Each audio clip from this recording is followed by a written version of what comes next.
Working in a laboratory can be dangerous unless you work safely. Here is some guidance on the potential risks and hazards that exist, and the precautions and good practice you can use in your classroom to avoid these. Okay, first, let's look at risk. Risk is the likelihood that a hazard will cause harm. Before doing any experimental work, you should always complete a risk assessment, which should take into account any health and safety legislation for your country or location. You will need to answer these questions and decide what control measures are needed to reduce the risk. A risk assessment includes whether sufficient precautions are in place or if more needs to be done to prevent harm. The aim is to reduce risk to an acceptably low level. You should focus on identifying the risks of the experiment you want to do with your class and reduce them. You should risk assess the materials, equipment and processes so that hazardous situations can be dealt with promptly and efficiently. It is good practice to document your risk assessments. This shows others that you have thought carefully about risks and hazards. So what are the common hazards you might encounter? A hazard is something with potential to cause harm. Some examples include fire, chemicals, microorganisms, and electricity. Hazards are identified using internationally recognised symbols.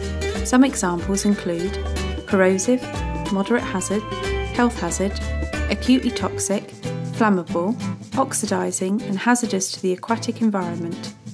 These will help you when identifying the risks for your risk assessment. In order to reduce risks, certain safety precautions can be implemented. When working in the laboratory, ensure all learners have access to suitable eye protection such as safety glasses, goggles or face shields. Ordinary glasses are not suitable eye protectors, and learners who wear glasses should wear safety goggles over them.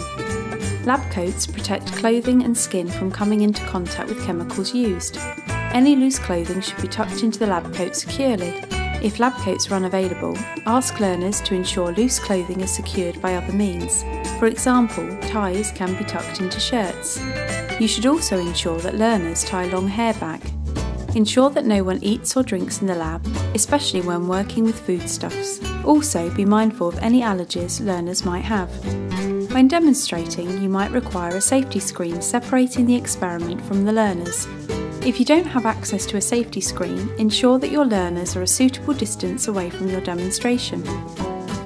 Now, here are some examples of good practice when working in the lab. When heating solids, ensure that the Bunsen burner is on a flat surface. Boiling tubes should be pointed away from the user and others. The boiling tube should be shaken gently as this prevents the contents from shooting out.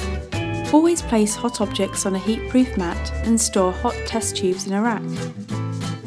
When heating liquids, ensure that the boiling tube is never more than a quarter full, and it should be held at an angle of 45 degrees to the horizontal.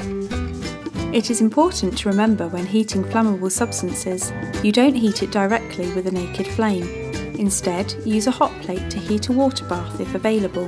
If not, use hot water from a kettle or pan, then insulate the water bath using felt or cotton wool.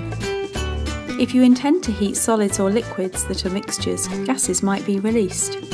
Always hold the boiling tubes away from your face, and if you're testing for substances with a distinct smell, such as food flavourings, gently waft the fumes towards the nose and smell gently and never inhale the gases directly. They may well be hot. When using glass pipettes, remember to use a pipette filler and never allow learners to pipette using the mouth. For some experiments, disposable glass or plastic pipettes can be used. In order to reduce risks and to be safe in the lab, you should assess the risks, identify the hazards or potential hazards, use safety precautions, and adopt good practice. Further information can be found from the following places: